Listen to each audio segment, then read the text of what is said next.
Hi everybody, this is my Module 3 presentation for EDL 853. It's all about special education interviews, and I apologize, but my screencast-o-matic doesn't work, so I have to do that every time. So first, my interviews. So the three people that I interviewed were my principal, who's Brett Bernard. We work at Emerson Elementary, which is in the KCK district. My special education teacher, who I work closely with, Maggie Scanlon, she also works at Emerson and directly supervises special education services for students in grades 3 through 5, and also still in KCK, obviously. And then we do not have a para at our school, so I interviewed Mary Alcala. She works at New Stanley, which is pretty close to here in the SLC, and still obviously in KCK. So the first question was about screening for students who may qualify for special education. So Brett talked about how we don't use a ton of screeners in this district. It's handled by our SIT team, which Maggie kind of explained. So the SIT team is a team of teachers who look at students who are struggling in class, track the interventions that the teachers are doing with them, and use that data to make recommendations about special education testing. So if they are not making improvements, then we would refer them to being tested with a school psychologist. Mary also kind of talked about response to intervention being the primary method that is used by the district. Brett also mentioned that we do have some more screening programs at the pre-K level.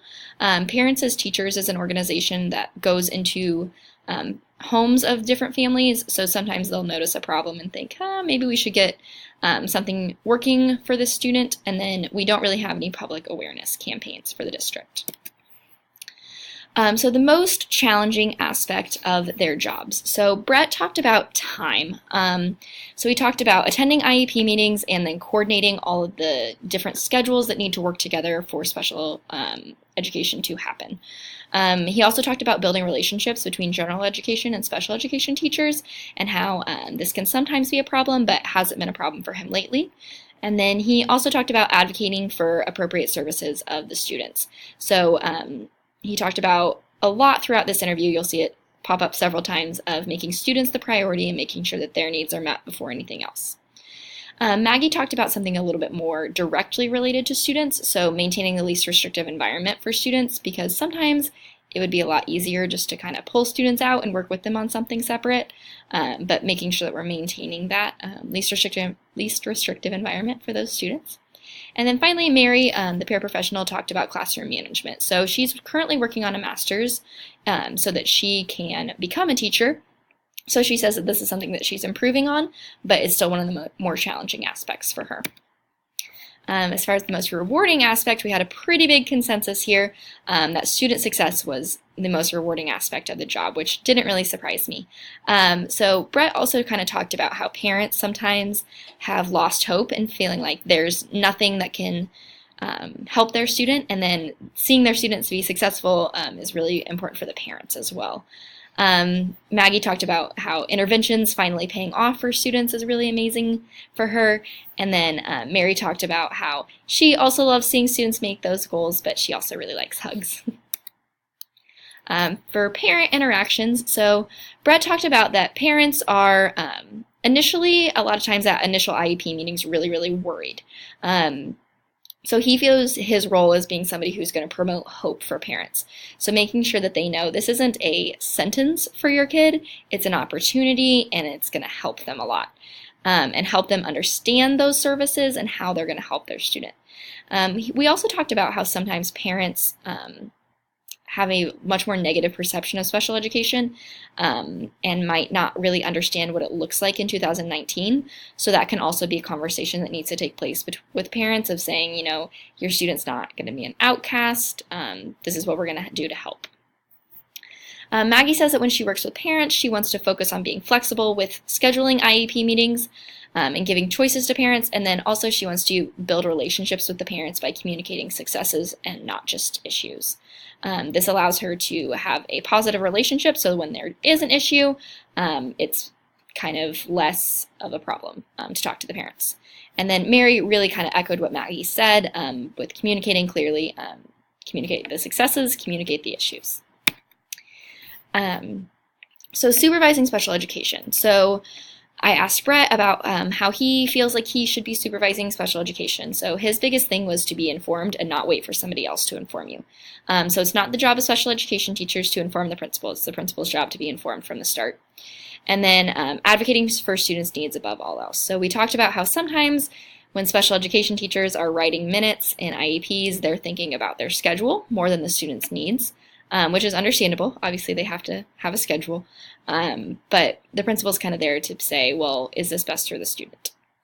Maggie talked about how when you're supervising special education staff, you want to be a part of the scheduling and resolving scheduling conflicts. So helping general education teachers and special education teachers work together and create good schedules. And then also she mentioned that principals and anybody supervising should be aware of the student service times so they know what services a student should be receiving. So during an IEP, service times are covered. So principals should kind of pay attention to that part and notice, well, the student's supposed to be getting 3 times a week for speech, but I've never once seen them with the speech teacher. That seems like a problem. So kind of realizing that you might need to keep tabs on things. And then also special education para Mary said that you need to communicate clearly. So when she's working with teachers or principals, she just wants them to make sure that she knows the student expectations and the student goals so that she can help the student effectively. As far as working with general education teachers, working with students with special needs. So Brett talked about how this should be a partnership, and how he at one time had a really big issue with a general education teacher who didn't want to help out a student with special needs and didn't view it as their responsibility. So really understanding that this student is not just the job of the special education teacher. This is your student in your class. Kind of, again, going with that, responsible for the student. And then having high expectations for all. So just because a student has an IEP doesn't mean that they don't need to be making progress, don't need to be having goals, so having high expectations. Maggie talked about how when she works with teachers, she wants to make sure that she's reviewing student needs and creating a schedule at the beginning of the year. And I asked her if she had issues with general education teachers not servicing their students, and she said that that was less of a concern that she's experienced. But her biggest issue was teachers not following their own classroom schedule. So when Maggie comes into service for math time, the teacher has taken the class out to recess. So it makes it really hard for her to keep up with her service times if they don't keep up with their schedule. Finally, Mary talked about how she works with teachers. So she talks about co-teaching a lot and making sure that you are using the special education staff effectively to create different or modified curriculum or lesson for the students. So special education teachers and principals. Brett, again, kind of talked about how this should be a partnership and how he feels like if you create a strong enough partnership that eventually special education teachers almost kind of become leaders because that foundation is so strong. He also talked about that teachers and principals need to discuss student goals and talk about how those are going to be achieved. So again, kind of setting those high expectations for students. Maggie talked about how her job is directly to support students' needs, and a principal's job is to ensure that the students' needs are being met. Ensure that everybody is appropriately servicing the students. Mary talked about, again, how principals and teachers need to work closely together, so that's kind of a common theme here, and monitor students' progress. She also brought up that we need to make sure that we're complying with policies and laws, so that kind of fits with the legal aspect of special education. And then finally, she mentioned creating plans for transferring students, which is something that the other two didn't mention, so that was kind of a unique answer to her. So advice for these first-year administrators, Brett talked about building relationships again, just making sure that you have a good relationship between all of your staff members and they're able to work together effectively for students.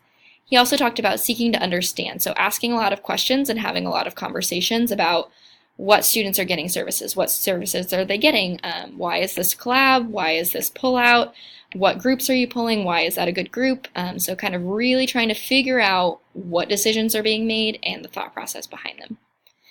Maggie's advice was to learn as much as you possibly can about special education, which I think really fits in well with our Module 2 assignment that we did on Sunday. So she advised principals to talk to special education coordinators before they even talk to their teachers. She also advised principals to meet with special education teachers and kind of keep tabs on them, because a lot of times these service providers might have a lot of different bosses and work at a lot of different buildings. At least in KCK, that's kind of how it works. So she talked about how you want to make sure that all of these different service providers and staff members know that the principal is still their boss and that they are ultimately reporting to the principal.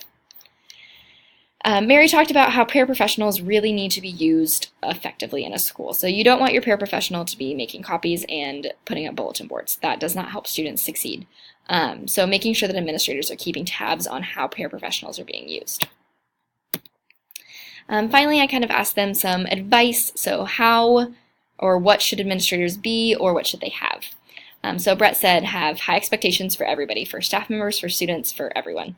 And then demand equal access to opportunity for all the learners. So just because a student is in special education doesn't mean that they shouldn't be being able to access the curriculum and kind of get all the opportunities that everybody else is getting.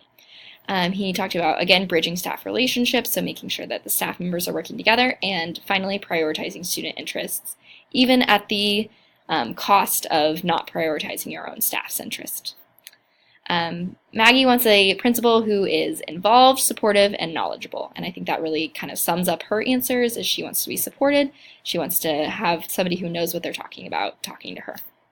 And then Mary talked about kind of the same thing, so being empathetic, being understanding, so knowing what's going on in special education, I feel like really helps with being empathetic and being understanding, and then being community oriented, so making sure everybody is working together.